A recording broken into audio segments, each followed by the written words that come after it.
இன்னும் ஒரு வாரத்தில் சொந்த ஊருக்கு வரவிருந்த ஒருவரின் உயிரை குவைத்தில் எரிந்த தீ அநியாயமாக குடித்திருக்கிறது. ராமநாதபுரத்தைச் சேர்ந்தவருக்கு நேர்ந்த துயரத்தை பார்க்கலாம் இந்த தொகுப்பில். இதோ வீட்டின் தூணே சரிந்து விழுந்ததால் எழக்கூட தெம்பின்றி கண்ணீர் வடிக்கிறாரே, இவர்தான் குவைத் தீ விபத்தில் உயிரிழந்த கருப்பண்ணன் ராமுவின் மனைவி குருவம்மாள்.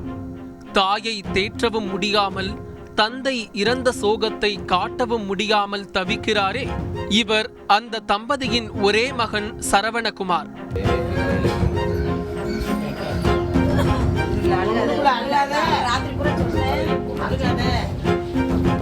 மகன் சரவணகுமார் பிறந்தபோது தன் மகனின் எதிர்காலத்திற்காக குவைத் சென்றார் ராமநாதபுரம் மாவட்டம் தென்னமனூரை சேர்ந்த கருப்பண்ணன் ராமு. மனைவிக்காகவும் மகனுக்காகவும் இளமை காலம் முழுமையையும் அந்த கண்காணா தேசத்தில்தான் கழித்து உள்ளார். 26 ஆண்டுகளாக குவைத்தில் உள்ள சூப்பர் மார்க்கெட்டில் விற்பனையாளராக பணியாற்றி வந்த கருப்பண்ணன் ராமு இந்த வார இறுதியில் தாய்நாடு திரும்ப வேண்டியது. ஆனால் விதியை பார்த்தீர்களா? உரிமையாளர் ஏதோ காரணங்களுக்காக சொந்த ஊர் சென்றுவிட 10 நாட்கள் பணி நீட்டிக்கப்பட்டு ராமு குவைத்திலேயே இருந்து உள்ளார். பணி முடித்துவிட்டு வீட்டில் வந்து படுத்தவருக்கு தெரியாது விடியல் மரணத்தை தரும் என்று. குவைத்தில் அவர் தங்கியிருந்த அடுக்குமாடி குடியிருப்பை தீ சூழ சுற்றி வளைத்த கரும்புகையில் மூச்சு திணறி மூர்ச்சையுற்றார் கருப்பண்ணன் ராமு. மருத்துவமனையில் அனுமதிக்கப்பட்ட போதும் சிகிச்சை பலனளிக்கவில்லை. பிரிந்தது அவர் உயிர். குவைத்தில் இருந்து வந்த மரண செய்தி கேட்டு கையறு நிலைக்கு தள்ளப்பட்டு விட்டனர் குருவம்மாளும் சரவணகுமாரும்.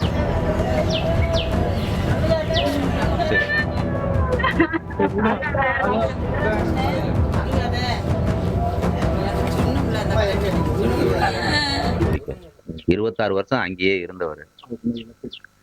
உரிய இழப்பீட்டு தொகையும் எங்களுக்கு கிடைக்கணும் இந்த குடும்பத்துக்கு. அதுதான் இதாக இருக்குது. ஏன்னா அவங்க ரொம்ப மன அழுத்தத்தில் மிகப்பெரிய மன உளைச்சலில் இருக்கிறாங்க. அவங்களுக்கு என்ன பேசணும் என்ன செய்யணும் கூட தெரியல. பிறந்தது முதல் தந்தையின் அரவணைப்பு கிடைக்காமல் தவித்து போயிருந்த சரவணகுமார் தன் தந்தையின் வருகைக்காக ஒரு குழந்தையை போல் கனவுகளோடு காத்து கிடந்தார்.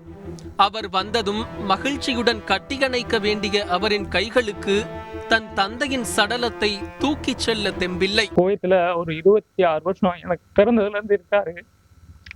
அவர் இப்ப ரீசெண்டா வரது 9 வரது அவங்க கம்பெனிக்கு விசேஷனால இங்க ஊருக்கு வந்துட்டாங்க. அதனால 10 நாள் எக்ஸ்டெண்ட் பண்ணிட்டாங்க.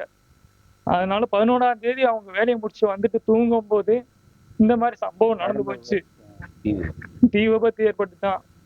அதுல ஸ்மோக் அதிகமானதுனால மூச்சு திணறல ஐசியூல வச்சிருக்கேன்னு இன்ஃபர்மேஷன் கொடுத்தாங்க. எங்க அப்பாவே எங்க கூட சேர்த்து வச்சிருக்கேன். அதுக்கு நீங்களே நீண்ட காலத்திற்கு பிறகு தன் குடும்பத்தோடு சேரும் ஆசையோடு காத்திருந்த கருப்பண்ணன் ராமுவின் கனவை கரியாக்கிவிட்டது இந்த கொடூர தீ விபத்து. செய்திகளை உடனுக்குடன் தெரிந்து கொள்ள உடனே சப்ஸ்கிரைப் பண்ணுங்க.